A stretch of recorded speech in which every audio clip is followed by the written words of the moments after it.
Hello and welcome back to my channel Learn and Educate. Today I will give you the explanation of the second part of the novel The Story of My Life by Helen Keller. The link of the first part has been given in the description box below. Let's begin. Keller recalls the next important event in her life, her visit to Boston in May 1888. Keller's visit to the Perkins Institution for the Blind was a momentous event in her life. For the first time in her life, she realized that there were other children like her and that she was not alone in her disability. She felt a tremendous sense of companionship with the blind children who lived there. Keller visited Bunker Hill and Plymouth Rock, two historical important places. She learned a great deal about the history of her country from those visits. Mr. William Endicott and his daughter were the other new friends she made in Boston. She enjoyed a visit to their house, and Mr. Endicott's kindness to her inspired her to name Boston the City of Kind Hearts. Keller and her teacher spent the summer vacation at Brewster in Cape Cod. Keller was overjoyed at the thought of experiencing the sea. All the stories she had heard of the sea had filled her with a longing to touch the sea.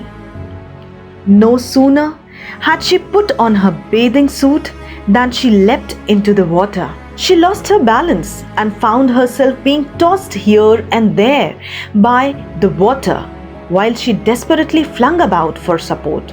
This experience frightened her, but the experience did not put her off the sea. With courage, she resumed her visits to the sea and enjoyed its dash and roar. Keller describes her experiences so naturally that it is difficult to remember that she was blind and deaf. One day, Miss Solvin showed her a horseshoe crab. Keller was enchanted to discover that the creature carried its house on its back. She decided that it would make a wonderful pet and carried it home. However, the crab disappeared from its trough.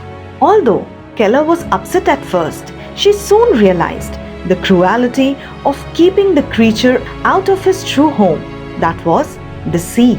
After her visit to Boston, Keller returned home with many wonderful memories.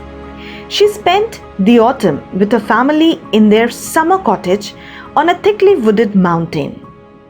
The cottage had a long hall with rooms opening out from it. But Keller enjoyed the veranda around the house the most and spent most of her time there. She loved the fragrance of flowers and the touch of different kinds of plants and trees. Friends often came to visit them, and the men discussed all the past hunts they had enjoyed. They left early in the morning eager to hunt, but invariably returned empty-handed. Keller enjoyed riding her horse, Black Beauty. On the days when she didn't ride, Miss Solvin and she went for long walks. Keller's disabilities did not prevent her from participating in all kinds of physical activities, be it riding, walking in the woods, or even having an adventure. One day, Keller, Miss Solvin, and Mildred were out walking. They lost their way and wandered around for hours. Finally, they saw the wooden railway bridge that was close to the cottage. They decided to walk across the bridge. The train came just then, and they were forced to climb down to the cross braces while it thundered over their heads. Shaken by this experience, they finally got home to find the cottage empty, since everyone had gone out to look for them. After her first visit to Boston, every winter was spent by Keller in the north of the country. A visit to a New England village in the winter became memorable. Keller was surprised to find that the trees and bushes were bare of leaves. It seemed as if the entire world was fast asleep at that time of the year.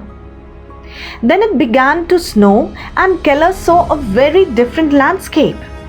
She enjoyed the thrill of a snowstorm and was amazed to see the transformation in the landscape once it stopped snowing.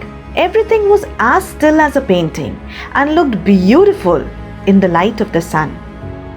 Keller and her friends enjoyed sliding down the slopes, and she recounts the enjoyment of shooting down the hill and across the frozen lake on a toboggan, that is, a long narrow sledge. Keller's description of the beauty of a snow-filled landscape is so detailed and convincing that one forgets that she is blind. She writes like a person with sight.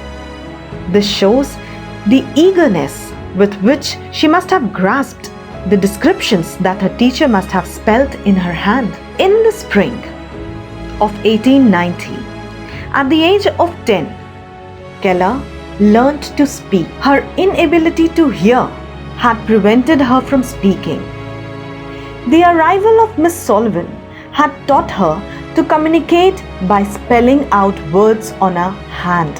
However, she was not completely satisfied with that mode of communication and tried very hard to use her voice to communicate with others. Then, in 1890, Keller heard the story of Ragnhild Kata, a deaf and blind girl in Norway, who had been taught to speak. This filled her with a great desire to learn to speak too. Unfortunately, Miss Sarah Fuller offered to teach her. Miss Fuller's method was to allow Keller to feel the position of her lips and tongue as she spoke. Keller first learned to speak a few letters and later learned to utter words and sentences. However, these could only be understood by her teachers, and so she constantly tried to improve her speech. Miss Sullivan helped her speak words and also corrected her when she mispronounced the words. Although Keller often felt discouraged, the thought of her family's amazement at her accomplishment kept her going. Finally, the day arrived when she was on her way home and continuously speaking to Miss Sullivan in order to improve herself. At home, the joy of her mother, the silent pride of her father, and the excitement of Mildred filled her with great satisfaction. In the winter of 1892, 12-year-old Keller was accused of plagiarism. She had written a story while she was at Fern Quarry. When the story was read out to her family, they all appreciated her ability to write. Keller decided to send the story to Mr. Anagnos of the Perkins Institution for the Blind. He too was delighted with the story and published it in one of the reports of the institution. It was then discovered that the story resembled a published story. Keller had no memory of having heard that story and explained this to Mr. Anagnos. He believed her.